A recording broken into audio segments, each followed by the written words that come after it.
우리는 감사와 찬양보다는 한숨이나 탄식이 더 자연스러운 세상에서 살아갑니다. 왜냐하면 여전히 해결되지 않은 문제들이 남아있고 마음속 깊은 곳에는 걱정과 염려가 자리 잡고 있기 때문입니다. 따라서 감사해야 한다는 사실을 알면서도 삶의 무게에 짓눌릴 때가 많습니다. 사람은 감사하도록 지음을 받았지만 언제나 두 갈래의 길 앞에서 머뭇거립니다. 하나는 걱정과 염려가 가로막는 길이고 또 다른 하나는 감사와 찬송으로 하늘문을 여는 길입니다. 누구나 짓누르는 고난과 이해할 수 없는 일들 앞에서 서성일 수밖에 없습니다. 하지만 성경이 말하는 감사는 어떤 조건이나 결과의 산물이 아니라 오직 은혜라는 고백입니다. 나를 괴롭게 하는 조건이 사라진 후에 드려지는 감사가 아니라 그럼에도 불구하고 하나님 앞에 나아가는 신앙의 모습입니다. 아울러 감사는 환난과 고통 속에서도 주님 여전히 감사합니다 라는 믿음의 응답입니다. 조건에 의한 감사는 조건이 사라지면 함께 없어지지만 은혜에 대한 감사는 어떤 상황에서도 뿌리 뽑히지 않습니다. 시편 100편 4절에서는 이렇게 말씀하고 있습니다. 감사함으로 그의 문에 들어가며 찬송함으로 그의 궁정에 들어가서 그에게 감사하며 그 이름을 송축할지어다. 우리 앞에는 수많은 문이 있는데 어떤 문은 닫혀 있고 어떤 문은 열려 있습니다. 그러나 하나님께로 나아가는 문은 삶에 지친 자, 아무런 소망이 없는 자, 눈물로 얼룩진 자 등등 모두에게 열려 있습니다. 하지만 그 문은 오직 감사와 찬송으로 들어갈 수 있는 문입니다. 그런데 그 문은 우리의 행위나 공로가 아니라 하나님께서 독생자의 십자가로 열어주신 문입니다. 따라서 감사는 하나님과 동행하는 삶의 방식이자 동행을 지속하게 하는 힘이기도 합니다. 감사는 상황과 현실을 넘어서게 하는 신비한 힘이 있습니다. 상황이나 형편이 당장 변하지 않더라도 모든 것을 손으로 바꾸어 주실 것을 믿을 때 감사할 수 있습니다. 따라서 감사는 주를 믿는 자의 가장 강력한 신앙 고백입니다. 우리가 맥주 감사절을 지키는 이유는 무엇일까요? 지난 상반기 동안 받은 은혜가 많기 때문일까요? 아니면 앞으로도 무엇인가를 하나님으로부터 더 많이 받아야 하기 때문일까요? 맥주절은 신앙적으로나 성경적으로 매우 의미 있는 절기입니다. 6월절이 지난 후 7주 만에 지키는 절기라 하여 77절이라 하고 또 50일째 되는 날이라 하여 오순절이라고도 했습니다. 첫 열매를 거두어 하나님 앞에 드리는 절기라 하여 초실절이라고도 부르기도 합니다. 이스라엘 백성들이 가나안 땅에 들어가서 처음 뿌린 씨가 첫 열매가 되었습니다. 그 첫 수확에 대한 감사는 단순히 첫 열매를 드리는 종교적인 행위나 절차가 아니었습니다. 하나님께서 그들을 어떻게 인도하셨는가를 새롭게 되새기며 그분의 은혜에 감사함으로 나아가는 신앙 고백이었습니다.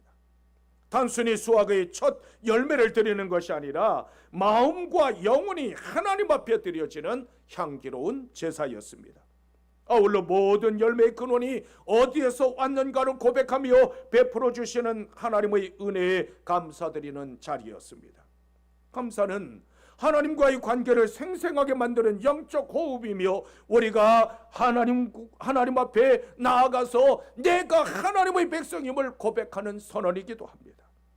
따라서 하나님의 가족으로 살아가는 행복을 감사드리는 절기가 바로 맥주절입니다. 감사절은 축복의 날이요 감사를 회복하는 날이기도 합니다. 그동안 까맣게 잊고 살았던 은혜의 자리로 다시 돌아가는 날이기도 합니다. 성도는 감사할 때 참된 자유를 얻고 참된 기쁨을 발견하게 됩니다. 감사는 주어진 형편이 아니라 우리의 마음가짐에 달려 있습니다. 그러므로 우리의 기도는 변해야 합니다. 나에게 감사할 수 있는 조건을 달라고 기도하지 말고 내가 감사할 수 있는 믿음을 달라고 기도해야 합니다. 범사에 감사한다는 것은 말처럼 그렇게 쉬운 일이 아닙니다. 좋은 일이 있을 때는 누구나 감사하는 마음이 일어나는 것이 당연합니다. 그러나 감당하기 힘든 일을 만났을 때 그럼에도 불구하고 감사한다는 것은 믿음이 없이는 불가능합니다.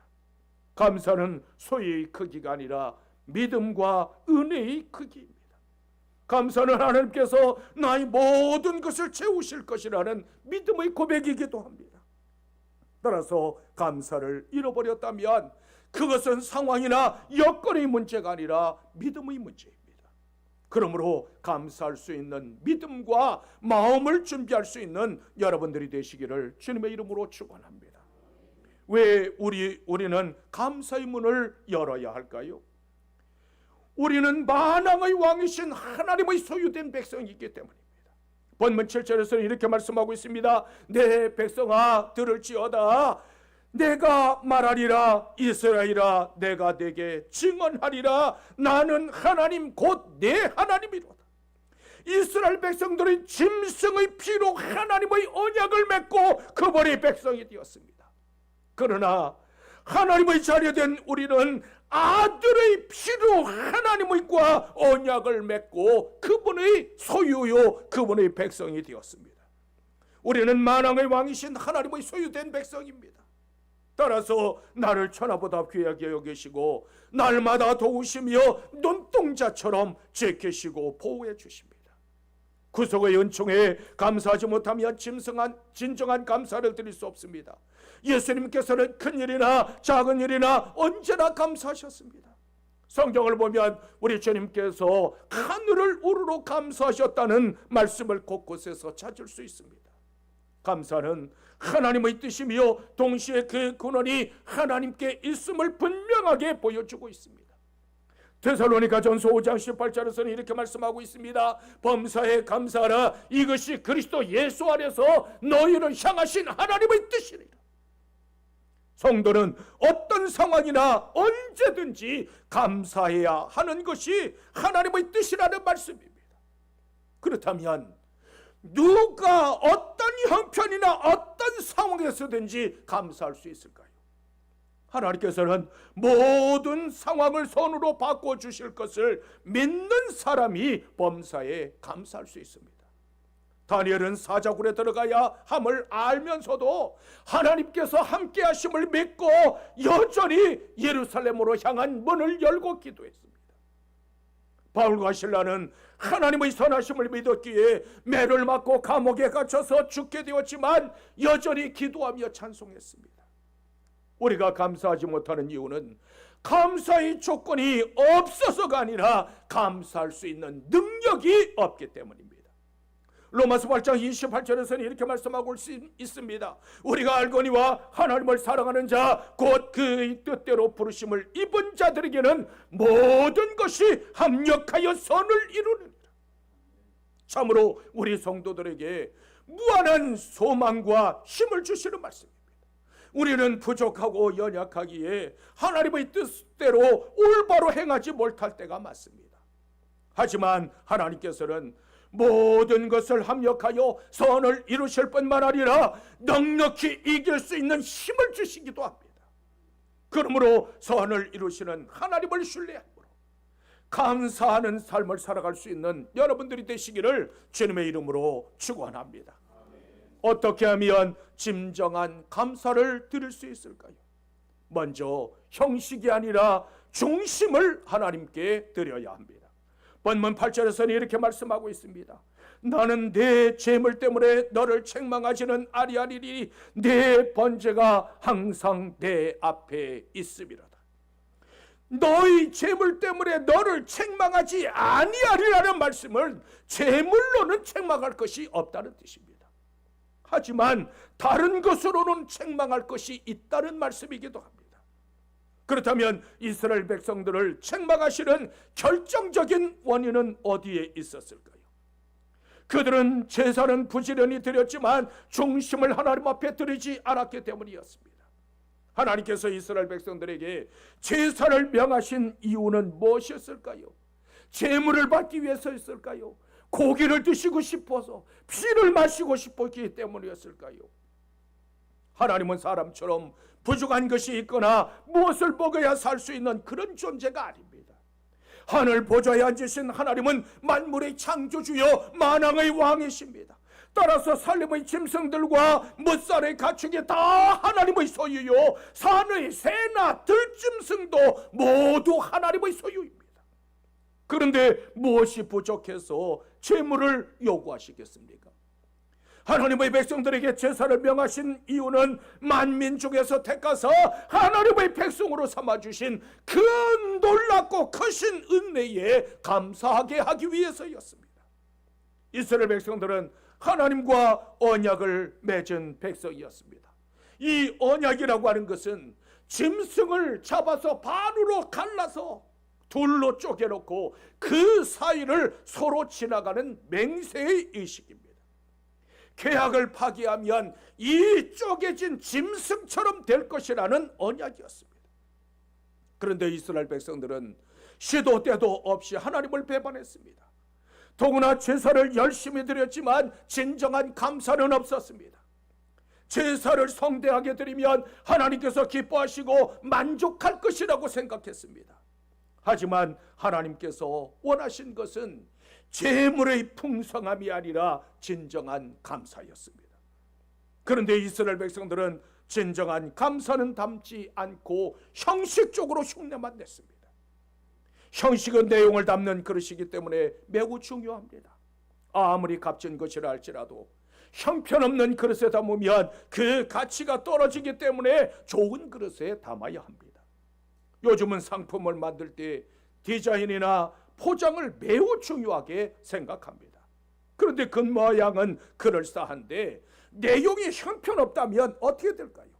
그것은 소비자를 기만하는 행위나 마찬가지입니다. 마찬가지로 제사는 화려하지만 그 제물 가운데 진성한 감사를 담았지 않았다면 그것은 하나님을 기만하는 행위나 다름없습니다. 성경은 하나님께서는 중심을 보시는 분이라고 증언하고 있습니다.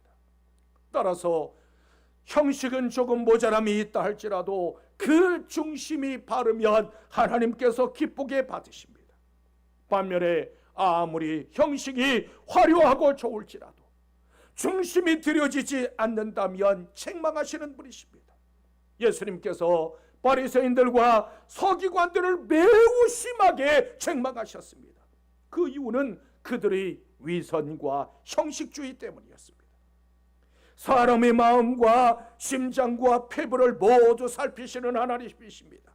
심지어 머리털ок 하늘까지도 모두 세시는 분이십니다. 따라서 형식이 아니라 전심으로 진정한 감사를 드려야 합니다. 신령과 진정으로 예배를 드리지 않는다면 그 예배는 연락되지 않습니다.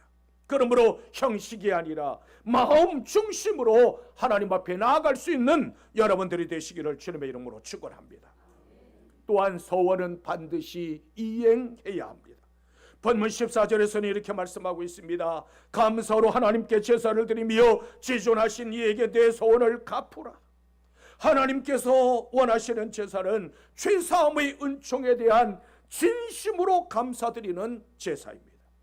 감사로 제사 드리라는 것은 형식적인 제사가 아니라 바른 정신과 의미를 담아서 드리라는 말씀입니다.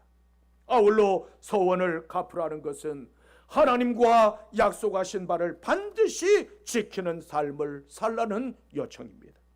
우리가 감사로 제사 드리는 결정적인 이유는 나 같은 죄인을 위하여 십자가에 달리사 구원해 주신 그 구속의 은총에 대한 감사입니다. 모든 하나님의 백성들은 구속의 은총을 입었기에 감사함으로 하나님 앞에 나아가야 마땅합니다. 예배는 삶의 한 부분이 아니라 전부이기에 우리의 삶이 예배가 되고 예배가 곧 삶이 되어야 합니다. 로마서 12장 1절에서는 이렇게 말씀하고 있습니다. 그러므로 형제들아 내가 하나님의 모든 자비하심으로 너희를 권하노니 너희 몸을 하나님이 기뻐하시는 거룩한 산 제물로 드리라. 이는 너희가 드릴 영적 예배니라. 삶 전체를 하나님께서 기뻐하시는 거룩한 산 제물로 드릴 때 그것이 곧 영적 예배라는 말씀입니다. 하나님께서 기뻐하시는 제사는 화려한 겉모양이 아니라 찢어지고 상한 심령입니다. 아무도 보이지 않는 곳에서, 보지 않는 곳에서 죄와 싸우며 흘리는 눈물을 보시고 거창한 말보다는 작은 순종을 기뻐하십니다. 따라서 우리의 일상의 삶이 곧 예배라는 의식으로 매 순간순간마다 거룩하게 살아가야만 합니다. 교회에서 예배드리는 것으로 끝나는 것이 아니라 돌아가서 내 삶의 자리에서 하나님의 영광을 드러내는 삶을 살아야만 합니다. 성경은 너희는 무엇을 위해 살고 있느냐? 너희 몸은 거룩한 제단 위에 산 제물로 놓여 있느냐고 묻고 있습니다. 드린다는 말은 이미 잘라놓은 제물이라는 뜻입니다. 제물을 잘라놓은 상태는 이미 죽었다는 것 아니겠습니까? 따라서 우리의 삶이 잘라놓은 제물이 되려면 옛사람을 벗어버리고 새 사람을 입어야만 합니다. 나의 소유 중에서 가장 값진 것, 때로는 내 목숨까지 드리기로 결단할 수 있어야 합니다. 우리 몸이 예수 그리스도의 피로 사신 몸이라면 이제는 의의 병기가 되어야만 합니다. 하지만 내 몸은 육신의 도구가 되기 일상이었고, 내 입술에는 원망을 말하며 내 손으로는 움켜쥐기에 바빴고 내 발은 죄악으로 세상을 향하기에 바빴습니다. 따라서 우리는 낙심할 수밖에 없지만 하나님께서 말씀하십니다.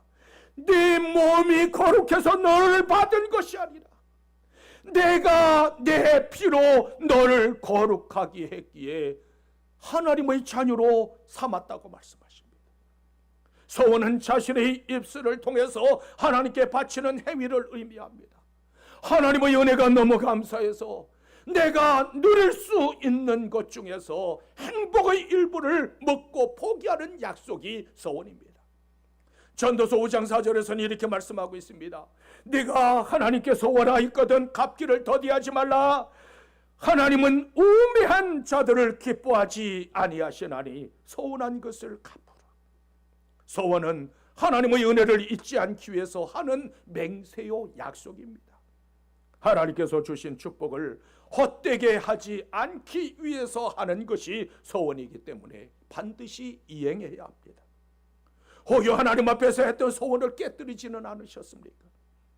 내가 처음 예수 그리스도를 믿고 영접하고 하나님 앞에 서서 세례를 받을 때 그때 하나님 앞에 손들고 했던 서약을 깨뜨리지는 않으셨습니까? 하나님의 일꾼으로 세움을 받을 때 그때 손을 들고 하나님 앞에 했던 서약들, 그 소원들을 깨뜨리지 마십시오. 환난과 시련 중에 했던 서약이 있다면 그 소원들을 깨뜨리지 마십시오. 하나님의 백성은 소원을 지키기 위해서라면 목숨까지 걸어야 합니다. 진정한 그리스도인이 되기 위해서는 자신을 죽이고 포기할 수 있어야만 합니다. 사람의 삶은 불완전하고 믿음은 흔들리며 결단은 미숙합니다.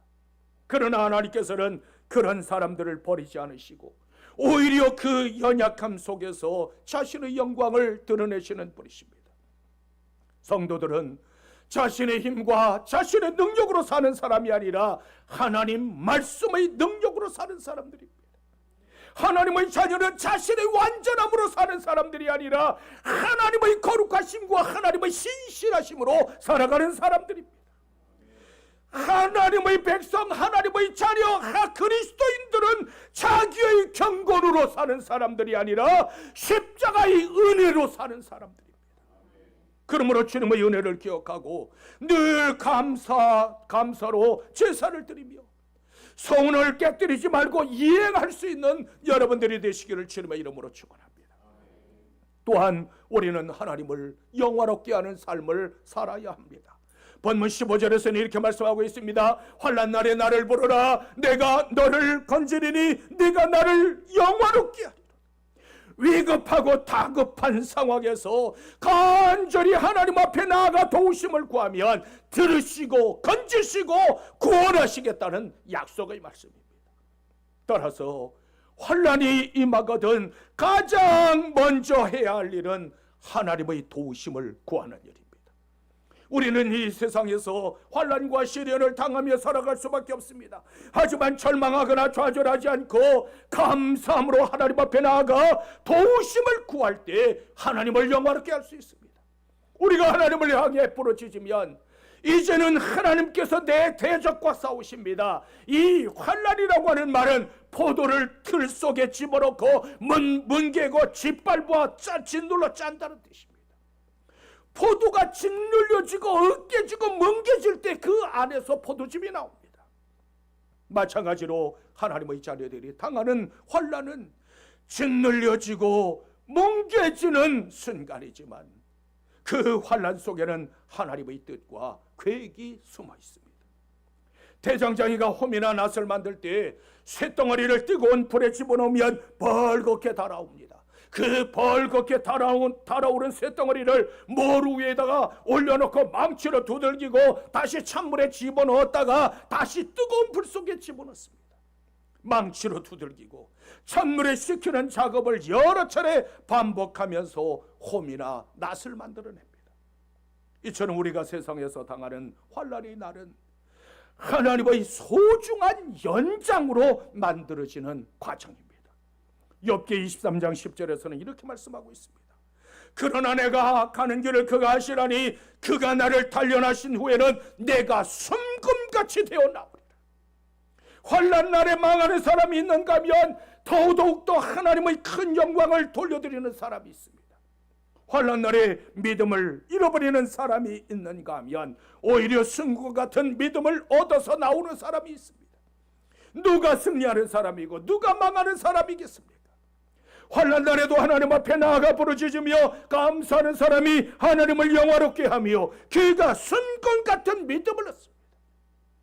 하나님은 환난을 두려워하지 않는 사람들 통해서 역사의 재평을 열어가시고 역사를 주장하게 하십니다. 그러므로 믿음으로 사는 사람은 환난 날에도 감사할 수 있습니다. 상황이 주는 감사나 기쁨은 상황이 바뀌면 무너져버리고 맙니다. 물질이 주는 감사나 기쁨은 물질이 사라지면 그림자가 드리워지고 맙니다. 그러나 오직 주를 기뻐하는 감사나 기쁨은 영원한 샘에서 솟아나옵니다. 그 감사와 기쁨은 세상을 이기신 하나님 안에서 발견되어지는 기쁨과 감사입니다. 주님께서 우리에게 주님 말씀하셨습니다. 세상에서는 너희가 환난을 당하나 담대하라 내가 세상을 이기었노라. 하나님의 사람은 세상에 살아가는 동안 환난을 당할 수밖에 없지만 반드시 승리합니다. 왜냐하면 우리 주님께서 이미 이기셨기 때문입니다. 따라서 성도들은 싸워야 이기는 사람이 아니라 이미 이겨놓은 싸움을 싸우는 사람들입니다. 바울 사도는 인간적으로 보면 그렇게 행복한 삶이었다고 말할 수 없을는지도 모르겠습니다. 감옥에 갇히고 굶주리고 헐벗고 매맞고 병들고 태장에 맞았지만 그럼에도 불구하고 풍성한 삶의 비결을 소유했습니다. 그것은 내게 능력 주시는 자 안에서였습니다. 그리스도인은 예수 그리스도 안에서 모든 일을 할 수 있습니다. 그러므로 그리스도 예수 안에서 환난 날에도 하나님을 영화롭게 할 수 있는 여러분들이 되시기를 주님의 이름으로 축원합니다. 감사는 현실의 벽을 넘어 하늘의 풍성한 은혜를 누리게 하는 신비한 능력이 있습니다. 그러므로 비록 힘들고 고달픈 삶일지라도 감사해야만 합니다. 빌립보서 4장 6절에서는 이렇게 말씀하고 있습니다. 아무것도 염려하지 말고 다만 모든 일에 기도와 간구로 너희 구할 것을 감사함으로 하나님께 하리라. 여러분들이 삶에 염려하고 걱정거리가 끊이지 않고 덮쳐오고 있습니까? 그렇다면 감사함으로 하나님 앞에 나아가 도우심을 구하십시오. 감사는 소유나 환경의 문제가 아니라 믿음의 문제입니다. 감사는 하나님을 신뢰하는 자의 마땅한 마음가짐입니다. 우리가 주님 앞에 서는 날까지 절대로 잊지 말아야 할 것이 있다면 그것은 나를 구속하신 은총에 대한 감사입니다.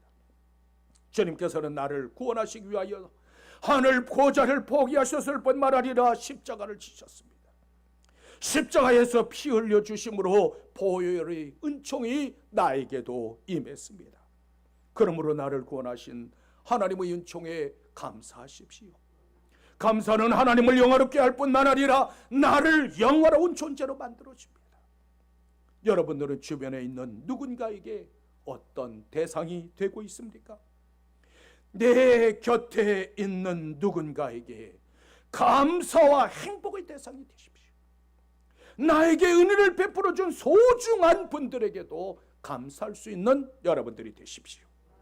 진정한 감사를 회복하고 하나님을 영화롭게 하며 환난 날에도 구원의 역사하심을 볼 수 있는 여러분들이 되시기를 주님의 이름으로 축원합니다.